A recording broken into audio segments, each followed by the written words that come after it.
Vers 11 heures, un bruit de moteur se fait entendre dans tout le quartier. C'est une Ferrari. Elle fume légèrement.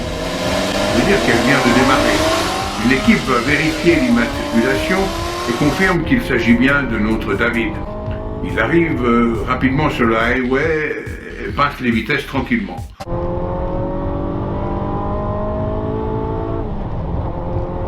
Après 10 minutes, il monte les tours. Nous sommes à 160 km/h. Notre dispositif de filature s'étire rapidement, hors de portée radio. Si tu veux, dans ces cas-là, chacun doit être conscient de sa place dans le cortège des voitures. Celui qui reçoit les informations des premiers et qui reçoit celles des retardataires va jouer les relais.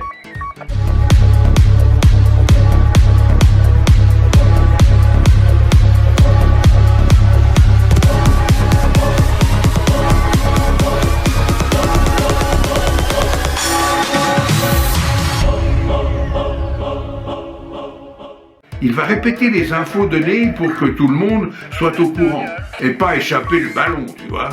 La Ferrari ralentit parfois brusquement, puis réaccélère de plus belle. David connaît apparemment l'emplacement des radars. Pour nous, c'est un peu différent.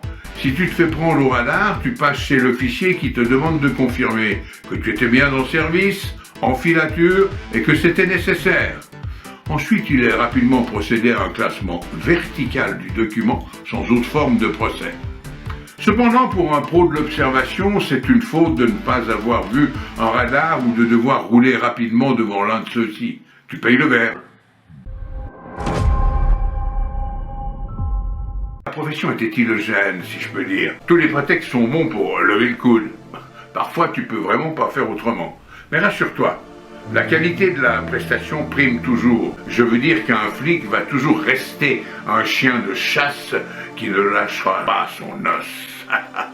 Quand tu es pendant des décennies dans le crime, le sang, les cervelles explosées et les actes délictueux, les agressions, faut évacuer ces images. Je te raconterai celle d'un homme que j'ai sauvé après qu'il se soit tiré une balle dans l'œil.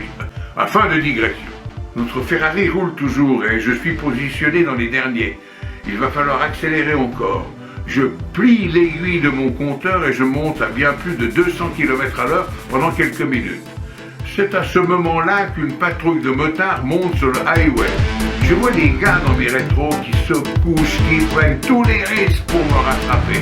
Ok, j'informe du problème par radio et je lève le pied. Je branche sur le côté. Le rendez-vous, on sait où ça se passe. Il est prévu dans la capitale. Je les rejoindrai plus tard. La patrouille arrive à ma hauteur. Les gars pensent tenir le criminel du siècle, l'ennemi public numéro 1. Je connais la procédure et je ne veux pas les brusquer en sortant de mon véhicule. Une balle perdue dans ces cas-là peut être mortelle. Je sais aussi que les motards de l'époque vont au tir une fois par an, et si le temps le permet. Autant te dire que je ne vais pas risquer ni ma peau ni celle des gens qui passent à vive allure à côté de moi sur le highway. Le motard qui m'aborde est furieux et je le laisse parler. Les psychologues disent que dans ces cas-là, il faut ventiler. Notre Ferrari et le dispositif qui la suit sont complètement hors d'atteinte à présent. Je les couvre en quelque sorte. C'est le moment que je choisis pour montrer les documents du véhicule avec le sceau de l'État et ma carte de service, ma plaque. Le gars me dévisage avec des yeux écarquillés. Puis mon binôme, mon collègue, non. Et il ne décolère pas vraiment. Il me demande, contrarié, pourquoi je roule si vite. Je lui explique que nous suivons une Ferrari qui roule pied au plancher vers la capitale et qu'il faut qu'on y aille. Le policier me dit que c'est pas une raison pour rouler à une telle vitesse.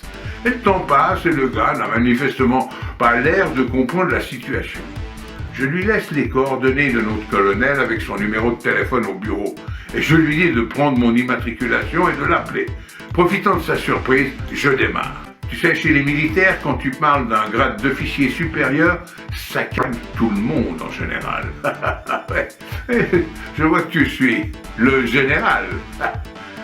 Sur une distance de moins de 100 km avec un type qui roule à plus de 160 de moyenne, je te laisse faire le calcul de la vitesse à laquelle je vais devoir rouler. Oublie! Je vais tranquillement faire un bond 180 et puis on verra. Et évidemment, je n'entends personne à la radio. Les 2 minutes que j'ai perdues ne se rattraperont pas. À l'époque, dans ces cas-là, on trouvait une cabine publique et on appelait le bureau pour savoir si le chef du dispositif avait laissé une position, une localisation, un point où se rendre. Comme disent les militaires, un PPD ou un PRI, un point de première destination, quoi. Mais là, le temps de chercher une cabine, je vais encore perdre plus de temps. Je sais qu'il va à la capitale, on appellera par radio une fois que nous y serons.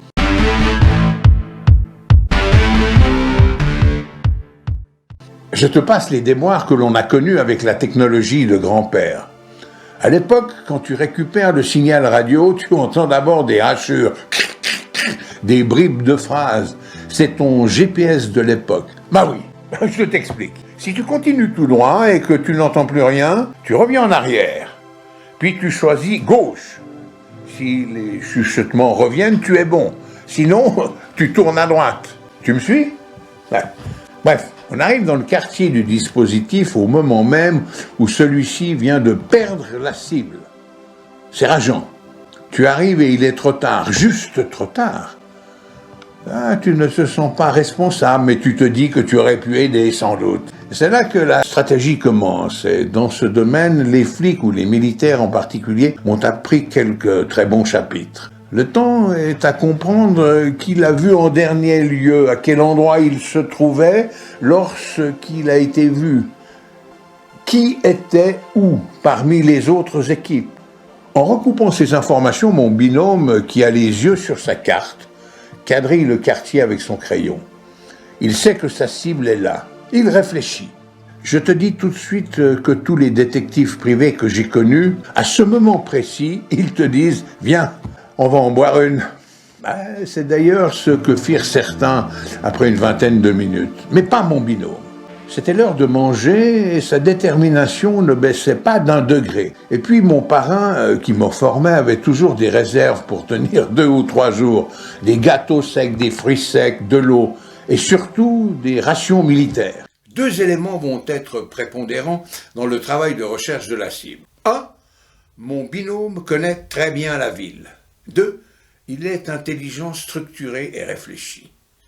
Il scrute sa carte en recoupant les infos reçues, rougit des zones, garde le doigt sur d'autres, regarde sa montre, puis il me dit une phrase que j'ai toujours retenue car elle m'a stupéfait. « Chez Maria, notre gars est chez Maria ».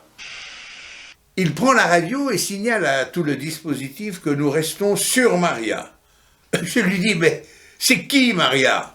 Il me répond qu'il est 12h30 et que le gars doit être en train de manger, bouffer, quoi. Que c'est un gros porc, un mangeur de viande. Et chez Maria, c'est un restaurant où tu manges de la viande. Le plus petit steak, me précise-t-il, c'est 300 grammes. Et puis ça monte. Il est chez Maria, je te dis. Tiens, regarde, là, il y a une place de stationnement. Prends-la. Nous surveillerons la sortie. Pourquoi on n'entre pas, je lui dis. Parce que tu n'entres pas là comme ça. Il faut réserver. C'est toujours plein. Alors on va se faire remarquer pour rien. On est au début de l'enquête, on fait velours. Ah, au fait, elle est comment cette Maria? Une Portugaise bien faite, toujours en décolleté et aux courbes généreuses. Ah ouais, il dit, alors restons sur Maria, ouais. Tu vois le tableau. Les autres ont perdu la Ferrari. Ils ont cherché partout. Avec mon binôme, mon parrain, on est arrivés les derniers. On est là, dans notre voiture, à regarder la sortie d'un hypothétique parking, un Porsche d'entrée en pierre, sans manger. Enfin si, on a une ration militaire chacun. Ouais, je te précise que les autres sont partis chercher des burgers ou sont carrément allés au resto. Les premières équipes reviennent rapidement et se placent aux sorties logiques du quartier. Sur les ondes, certains nous moquent. Alors les gourmets, toujours rien chez Maria? Ou encore, n'est pas faim les gars? Le dispositif se referme et mon binôme ne bouge pas d'un cheveu. Je reste fixé moi aussi sur la sortie du parking de chez Maria, mais quelque peu dubitatif. 14h pile. Le nez d'une Ferrari se présente sous le porche. Notre cible était bien chez Maria. Je ne te dis même pas avec quelle fierté mon parrain a pris le micro de la radio pour signaler à tout le dispositif. Ils étaient 2 dans le véhicule, David et le dealer. Nous avons suivi David encore quelques jours jusqu'à ce qu'il nous emmène à un café de la capitale où nous avons découvert qu'il était fréquenté par ses fournisseurs de drogue. Mais ça, c'est une autre histoire. Mission que tu pourras suivre dans Infiltration à Tanger.